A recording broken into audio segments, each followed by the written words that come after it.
All right, welcome to part 7 of the one and only Ivan. If only this book had chapters.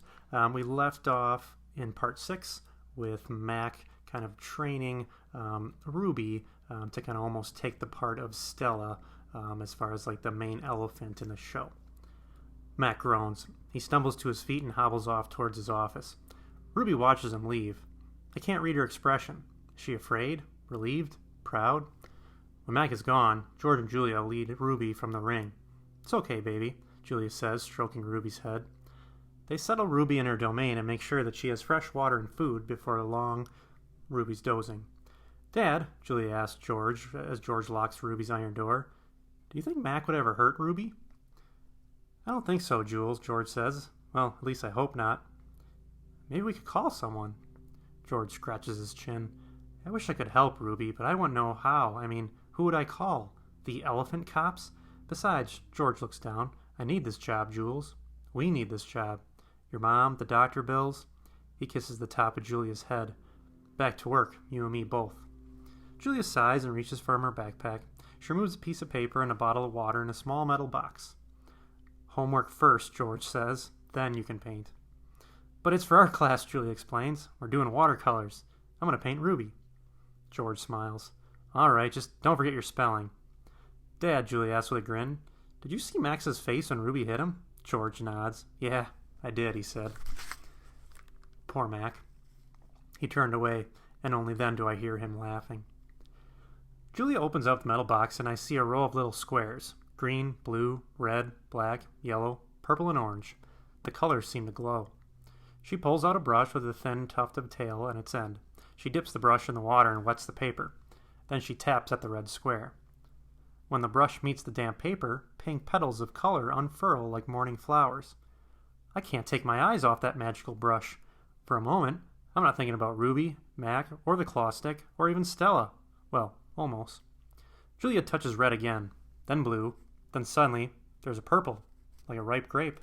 She touches the blue, and her paper turns to a summer sky. Black and white. Now I can see that she is painting a picture of Ruby. I can make out her floppy ears and her thick legs. Julia stops painting and takes a few steps back, hands on her hips, gazing at her work. She scowls. It's not right, she says, and glances over her shoulder at me.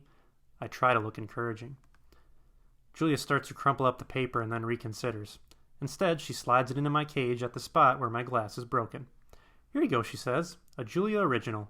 They'll be worth millions someday. Gingerly, I pick up the paper. I do not eat a single bite of it. Oh, I almost forgot, Julia runs to her backpack. She pulls out 3 plastic jars, one yellow, one blue, and one red. She opens the jars, and an odd, not food smell hits my nose. Julia pushes the jars one by one through the opening, and then slides some paper through. These are called finger paints, she says. My aunt gave them to me. But really, I'm too old for finger painting. I stick a finger into the red jar. The paint is thick as mud. It's cool and smooth. I pop my finger in my mouth. Not too bad. Julia laughs. You don't eat it, you paint with it. She grabs a piece of paper and presses her finger on it. See? Like this. I place my finger on a piece of paper, lift it, and the red mark is there. I get a bigger glob from the pot and slap my hand down on the page. When I pull my hand off the paper, it's red. Twin stays behind. This isn't like the ghostly handprints on my glass, the ones that my visitors leave behind. This handprint can't be easily wiped away. Oop. I lie awake, peeling dried red paint off my fingertips. Bob, who accidentally walked on one of my paintings, is licking his red paws. Every so often, I glance at the empty ring. The claw stick glints in the moonlight. Stop! No! Ruby's frantic cries startle me. Ruby? I call? Are you having a bad dream? You're okay. You're safe. Where's Stella? She asks, gulping for... Oh, never mind. I remember now. Go back to sleep, Ruby, I say. You've had a hard day. I can't go back to sleep, she says. I'm afraid I'll have the same dream. There was a sharp stick and it hurt. I look back at Bob and he looks back at me. Oh, Mac, she puts her trunk between the bars. Do you think Mac is mad at me because I hurt him today? I consider lying, but gorillas are terrible liars. Probably, I say. He ran away after that, Ruby says. Bob gives a scornful laugh. Crawled away is more like it. We are quiet for a while. Branches claw at the roof and the light rain drums on. Ruby breaks the silence. Ivan, I smell something funny. He can't help it, Bob says. I believe she's referring to the finger paints Julia gave me, I say. What are finger paints, Ruby asks. Well, you make pictures with them, I explain. Can you make a picture of me?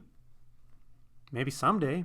And I remember Julia's picture, the one that's going to be worth $1 million, and I hold it up to the glass. Look, it's you. Julia made it. It's hard to see, Ruby says. There's not much moonlight. And why do I have 2 trunks? Those are feet, I think. Why do I have 2 feet? It's artistic license, Bob says. Ruby sighs. Can you tell me another story, she asks. I don't think I can go back to sleep right now. I told you all I can remember, I say with a helpless shrug. Well, tell me a new story, then. Make something up. I try, but my thoughts keep returning to Mac and his claw stick. Anything yet? Ruby asks. I'm working on it. Ivan, Ruby presses. Bob, are you going to save me? I search for true words. I'm working on that, too. Ivan, Ruby says in a low voice I can barely hear her. I have another question. I can tell from the sound of her voice that this is not going to be a question I want to answer. Ruby taps her trunk against the rusty iron bars of her door. Do you think, she asks, that I'm going to die in this domain someday like Aunt Stella? Once again, I consider lying, but when I look at Ruby, the half-formed words die in my throat. Not if I can help it, I say. I feel something tighten in my chest, something dark and hot. And it's not a domain, I said. It's a cage. I look at the ring, layered with fresh sawdust, and I look at the skylight. I just thought of a story, I say. Is it a made-up one or a true one? True one, I say. Or I hope. Ruby leans against the bars. Well, once upon a time, I say, there was this baby elephant. She was smart and brave, and she needed to go to a place called the zoo. What's a zoo? Ruby asks. A zoo is a place where humans make amends. A good zoo is a place where humans care for animals and keep them safe. Did the baby elephant get to the zoo? Ruby asks softly. I don't answer right away. Yeah, I say at last. Well, how did she get there? Ruby asks. She had a friend, I say. A friend who made a promise.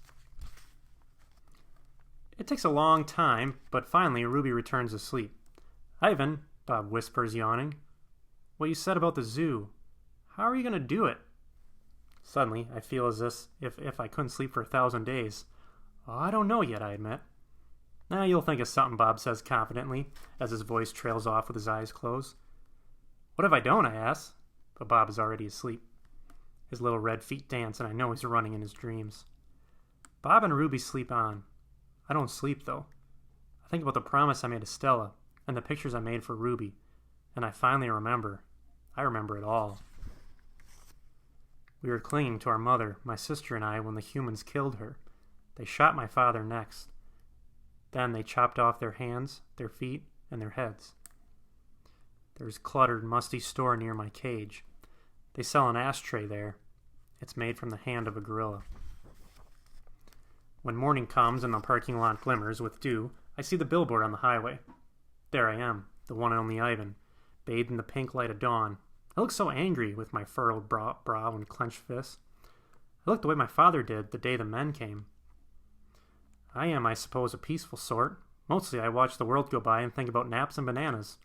But inside me, hidden, is another Ivan, who could tear a grown man's limb off his body. In the flicker of time it takes a snake's tongue to taste the air, I could taste revenge. He's the Ivan on the billboard. I stare at the one and only Ivan, at the faded picture of Stella, and I remember George and Mac on their ladders, adding the picture of Ruby to bring new visitors to the Exit 8 Big Top Mall and Video Arcade. I remember the story Ruby told, the one where the villagers came to rescue her, and I hear Stella's kind words. Humans can surprise you sometimes. I look at my fingers, coated in red paint, the color of blood, and I know I have to keep my promise. During the days, I wait. During the nights, I paint. I worry when Mac takes Ruby into the ring. He carries the White Claw stick with him all the time now. He doesn't use it. He doesn't have to. Ruby isn't fighting back anymore. She does whatever Mac asks. I close my eyes and I dip my fingers in the paint. When I'm done with one piece of paper, I set it aside to dry. It's so small, just one sheet, and I'm going to need so many. I move on to the next, and the next. It's a giant puzzle, and I'm making the pieces one by one. By morning, my floor is covered with paintings. I hide the paintings under my pool of dirty water before Mac can see them. I don't want them to end up in the gift store selling for $20 a piece. Those paintings are for Ruby. Every single one of them. Ivan, Ruby asks one morning when I'm trying to nap, why are you always so sleepy during the day? Well, I've been working on a project at night. What's the project? It's a thing. It's a painting for you, I answer. Can I see it? No, not yet. Ruby pokes with annoyance at her rope foot. She takes a breath. Ivan, do I have to do the shows with Mac today? I'm afraid so, Ruby. Sorry. Ruby dips her trunk in the water bucket. That's okay. I already knew the answer. It's night again, and everyone's asleep. I look at the picture I've just made. One of the dozens. It's smudged and torn in a muddy blur. I place it beside the others lining in my floor. The colors are wrong, the shapes are off. Kind of almost looks like nothing. It's not what I've been trying to create. It's not what it's meant to be. It's not right, and I don't know why. Across the parking lot, the billboard beckons as it always does. It says, "Come to the Exit 8 Big Top Mall and Video Arcade, home of the one and the only Ivan Mighty Silverback." If only I could use human words to say what I need to say, this would all be so easy. Instead, I have my pots and my paint and my ragged pages. I sigh. My fingertips glow like jungle flowers. And I try again. I watch Ruby plod around the ring in an endless circle going nowhere. More visitors have been coming, but not many. Max says Ruby's not picking up the slack after all. He says he's cutting back on our food, and he says he's turning off the heat at night to save money. Ruby looks thinner to me, more wrinkled than Stella ever was. Do you think Ruby's eating enough? Bob asked. I don't know, but I'll tell you one thing, though. You're sure as a heck painting enough. Bob wrinkles his nose. That stench is unbelievable. And I found yellow paint in my tail this morning. Bob isn't happy about my night painting. He says it's unnatural. Now, while I work on my art, Bob sleeps on Knot Tag. He claims he prefers her because she doesn't snore. He says her belly doesn't rise and fall and make him seasick. What is this plan of yours anyways? Bob asks. If you explain it to me, maybe I could help out. He gnaws at his tail. Maybe I come up with something that doesn't involve, paint. I can't explain it, I tell him. It's an idea in my head, but I can't get it right. And anyways, I'm almost out of supplies. Should have known I wouldn't have enough. I kick at my tire swing. It's a stupid idea. I doubt that, Bob says. Smelly? Yes. Stupid?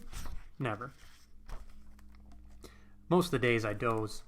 Late in the afternoon, Mac approaches. Bob slips under Knot Tag. He prefers to keep a low profile around Mac. Mac gazes at my pool. Hey, what's that big guy, he asks. I calmly eat an orange, ignoring him, but my heart is pounding. Mac kicks at my plastic pool. Underneath are all my paintings. Mac yanks one of the papers out. It slips out, easily. The page is striped with green, which is what happens when you put blue paint and yellow paint together. It's supposed to be a patch of grass. Not bad. Where'd you get the paint anyway? George's kid? I bet I'll get $30 for this picture, maybe even $40. Mac turns on my TV. It's a Western. There's a human with a big hat and a small gun. He has a shiny star pinned to his chest. That means he's the sheriff, and he will be getting rid of all the bad guys. If this sells quick, I'm getting you some more of that paint, buddy, Max says. He walks away with my painting. Ruby's painting. For a moment, I imagine what it would feel like to be a sheriff. Alright, it's going to be the end of Part 7. If you could close this window and log into Schoology and do the Part 7 quiz, and then I will see you for Part 8.